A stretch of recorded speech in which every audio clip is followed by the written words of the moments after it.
আসলে কি আমাদের পরিবারের সবাইকেই বিশ্বাস করা উচিত? 16 জানুয়ারি 2016 নারায়ণগঞ্জে বাবুরাইল এরিয়ার একটি বাসা থেকে পুলিশ 5টি লাশ উদ্ধার করে। লাশগুলোর ফেস এতটাই বাজেভাবে থেতলানো ছিল যে তাদের কাউকেই চেনা যাচ্ছিল না। সব থেকে আজব ব্যাপার যা পুলিশের কাছে লাগে যে বাসায় কোনো জিনিসেরই চুরি হয়নি। তার থেকেও বড় কথা ছিল পুলিশ যখন ক্রাইম সিনে গিয়ে পৌঁছায় ঘরের দরজা বাইরে থেকে তালা দেওয়া ছিল। আজকে আমরা যে কেস নিয়ে আলোচনা করব তার নাম নারায়ণগঞ্জ 5 মার্ডার কেস। ইন্ট্রোডাকশন। নারায়ণগঞ্জের 2 নং বাবুরাইল আশিক আলী বিলা নামের একটি বাড়িতে একটি 2 রুমের ফ্ল্যাটে শফিকুল শরীফ নামে 2 ভাই তাদের পরিবার নিয়ে থাকতো। বড় ভাই শফিকের পরিবারে ছিল তার ওয়াইফ তাসুম আর 10 বছর বয়সী ছেলে শান্ত এবং 5 বছর বয়সী মেয়ে সুমাইয়া। অপরদিকে ছোট ভাইয়ের ফ্যামিলিতে ছিল শুধু তার ওয়াইফ লামিয়া। শফিকুল শরীফ কি কাজ করতো তা কোথাও বলা নেই, কিন্তু কর্মসূত্রে তাদেরকে বেশিরভাগ সময় ঢাকাতে থাকতে হতো, যার কারণে সার্বিক দেখাশোনা করার জন্য শফিক তার শালা মোর্শেদকে রেখে যেত। এছাড়াও মাহফুজ, যে কিনা শফিকুল শরীফের বোনের ছেলে ছিল, মানে তাদের ভাগ্নে ছিল, সেও মাঝে মাঝে এসে তাদের সাথে থাকতো। ইনভেস্টিগেশন। ফরেন্সিক থেকে জানা যায় খুনগুলো গভীর রাতে করা হয়। লাশগুলোকে প্রথমে কোনো একটি ভারী বস্তু দিয়ে 2 থেকে 3 বারের মতো মাথায় বাড়ি দেওয়া হয়, এরপরে আবার তাদেরকে গলায় ফাঁস দেওয়া হয়। পুলিশ এটা ধারণা করে এই হত্যাকাণ্ড কেউ একা করতে পারবে না। তারপরও আশ্চর্যের ব্যাপার, এই 2 রুমের ঘরের মধ্যে তারা ক্রিমিনালদের কোনো ক্লুই পায়নি। পুলিশ এটাতে শিওর ছিল তাদের খুন করার ধরন দেখে যে তারা কেউই প্রফেশনাল কিলার নয়। এটি যে খুব ম্যাচিউরড অপরাধীদের কাজ সেরকম মনে হয়নি। পুলিশ তখন এটা চিন্তা করে এটা হয়তো কোনো পারিবারিক ঝামেলা থেকে আর নয়তো শত্রুতা থেকে করা খুন। এখানে পারিবারিক কোনো বিষয় হতে পারে, কিছু দেনাপানা সংক্রান্ত কোনো ঘটনা থাকলেও থাকতে পারে। তারাও সেভাবে আগানো শুরু করে। তারা পরিবারের সবাইকে একে একে জেরা করা শুরু করে। তারা মোটিভ খোঁজা শুরু করে কেন একটি পরিবারকে এতটাই নির্মমভাবে খুন করা হলো। কিন্তু তারা কেউ এটা কল্পনা করতে পারেনি যে কিলার পুরো সময়ই তাদের সামনে ছিল। সে ভিড়ের মাঝে দাঁড়িয়ে দেখছিল যে পুলিশ কি করে। এক পর্যায়ে কিলার নিজেই সবকিছু স্বীকার করে দেয়। খুনি আর কেউই নয়, শফিকুল শরীফের বোনের ছেলে মাহফুজ, তাদের ভাগ্নে। Crime and motive. সবকিছু শুরু হয় ঘটনার 15 দিন আগে। মাহফুজ শরীফের ওয়াইফ লামিয়াকে পরকীয়ার প্রস্তাব দিলে সেটা পরিবারের মধ্যে জানাজানি হয়ে যায়। পরে ফ্যামিলির লোকজন মিলে পারিবারিকভাবে বিচার করে মাহফুজকে লামিয়া দিয়ে জুতোপিটা করে ঘর থেকে বের করে দেয়। পরে 15 জানুয়ারি যখন বাসায় শফিক ও শরীফ 2 ভাইয়ের মধ্যে কেউই থাকে না, তখন মাহফুজ সন্ধ্যাবেলা আবার বাবুরাইলে 2 নং বাড়িতে আসে। সে কলিং বেল বাজালে দরজা খুলে দেয় শফিকের 10 বছরের ছেলে শান্ত। মাহফুজ তাকে 10 টাকা দিয়ে বলে, কাউকে বলো না আমি এসেছি। অপরদিকে বাকিরা টিভি দেখতে ব্যস্ত ছিল, যার সুযোগ নিয়ে মাহফুজ একটি রুমের খাটের নিচে লুকিয়ে পড়ে। শান্ত কাউকে কিছু বলে না।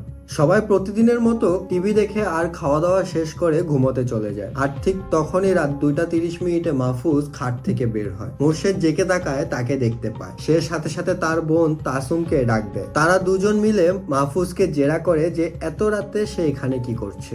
এই সবের মধ্যে মোর্শেদ আর মাহফুজের মধ্যে হাতাহাতি হয়। পরিস্থিতি সামলানোর জন্য আর সবাই ঘুমোচ্ছে ভেবে তখন তাসুম বলে এসব নিয়ে সকালে কথা বলা যাবে, আর এটা বলে মাহফুজকে মোর্শেদের রুমে ঘুমিয়ে যেতে বলে আর লামিয়ার সাথে রুম থেকে চলে যায়। আর এটাই ছিল তাসুমের সব থেকে বড় ভুল সিদ্ধান্ত। মোর্শেদ শুয়ে পড়লেও মাহফুজ জেগে থাকে। সে ভাবতে থাকে এখন কি করবে সে। একে তো সে ঘরের মধ্যে লুকিয়ে ঢুকেছে, তার উপর মোর্শেদের কারণে ধরাও পড়ে গেছে।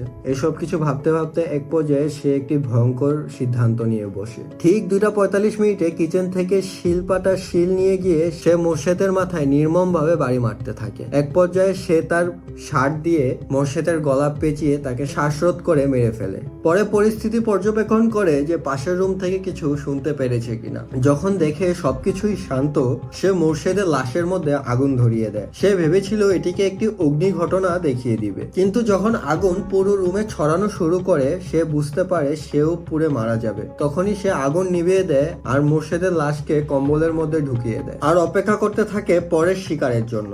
দেখতে দেখতে ভোরের আজান দিয়ে দেয়।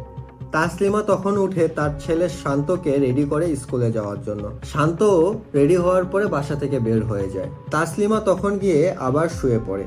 সবকিছু পাশের রুম থেকে বুঝতে পারছিল মাহফুজ। তাসলিমা শুয়ে পড়লে সে তাদের রুমে গিয়ে বলে মোর্শেদ তাকে ডাকছে। এটা শুনে তাসুম পাশের রুমে গেলে মাহফুজ পিছন থেকে তার মাথায় বাড়ি মারে আর একটি প্যান্টের কাপড় তার গলায় পেঁচিয়ে হত্যা নিশ্চিত করে। তারপর সে পাশের রুমে যায় রক্তমাখা শিল নিয়ে, আর সাথে সাথে শিল লামিয়ার দিকে ছুঁড়ে মারে, কিন্তু শিল গিয়ে লাগে 5 বছরের শিশু সুমাইয়ার উপর, আর সে কান্না করা শুরু করে। এটাতে লামিয়ার ঘুম ভেঙে যায়। সে মাহফুজের সাথে ধস্তাধস্তি করে, কিন্তু তাও নিজেকে বাঁচাতে পারে না। মাহফুজ শিল নিয়ে লামিয়ার মাথায় সজোরে বাড়ি মারে আর তার গলা চিপে ধরে, আর একটি প্যান্ট দিয়ে সুমাইয়া গলায় ফাঁস দেয় আর দুজনের মৃত্যু নিশ্চিত করে। এই 4টি খুনের পরেও সে বাসাতেই থাকে। শান্ত সেদিন স্কুল ছুটি থাকায় সে তাড়াতাড়ি বাসায় ফিরে আসে। মাহফুজ শান্তকে বাসায় ঢুকতে দেয়, অ্যান্ড শান্ত বাসায় ঢোকার সাথে সাথে সে তাকে পিছন থেকে ধরে তার মাথায় একটি দেওয়ালের সাথে বাড়ি মারে, তারপর তার গলা চিপে ধরে। শান্ত সেখানেই মারা যায়, কিন্তু এটার পরেও মাহফুজের যেন মন ভরে না। সে শিলটি আবার নিয়ে মৃত শান্তর ফেসের উপর ততক্ষণ ধরে বাড়ি মারতে থাকে যতক্ষণ ধরে শান্তর ফেস না থেতলিয়ে যায়। তারপর সে রক্তমাখা শরীর পরিষ্কার করে আর মোর্শেদের একটি প্যান্ট পরে বাসা থেকে বের হয়ে যায়, আর ঘর বাইরে থেকে তালা দিয়ে চাবি পানির সেফটি ট্যাঙ্কে ফালিয়ে দেয়। পরে সে চলে যায় মোর্শেদের কারখানায়, আর 5টি খুনের পর সে যেন একটি গভীর ঘুম দেয়। পুলিশ তার স্টেটমেন্টে অবাক হয়ে যায়। পূর্বের কোনো খুন করার অভিজ্ঞতা না থাকলেও সে যেভাবে এক এক করে 5টি মানুষকে নির্মমভাবে খুন করলো, এটি আসলে অবাক করার মতো। পুলিশ এটা ধারণা করে যে সে সেদিন খুন করার উদ্দেশ্যে সেখানে যায়নি, কারণ সে রাতে তার সাথে কোনো অস্ত্রই ছিল না। তারপরেও সে কেন এ ধরনের আচরণ করলো, এটার কারণ হিসাবে পুলিশ মনে করে লামিয়ার উপর খারাপ নজর আর তাকে জুতোপিটা করার কারণে তার প্রতিশোধে সে এসব কাজ করেছে। 17 জানুয়ারি 2016 মাহফুজ গ্রেফতার হলে অনেকেই বিশ্বাস করতে চায় না কেউ একা 5টি খুন করতে পারে।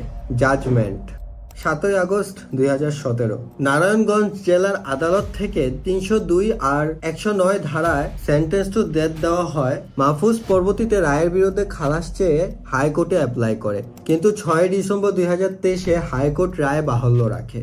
সবকিছু শেষে আমার প্রশ্ন এটাই থাকে যে আমাদের পরিবারের সবাই কি আসলে আমাদের পরিবারের সদস্য? আজ এই পর্যন্তই। In case I don't see yeah, good afternoon, good evening and good night.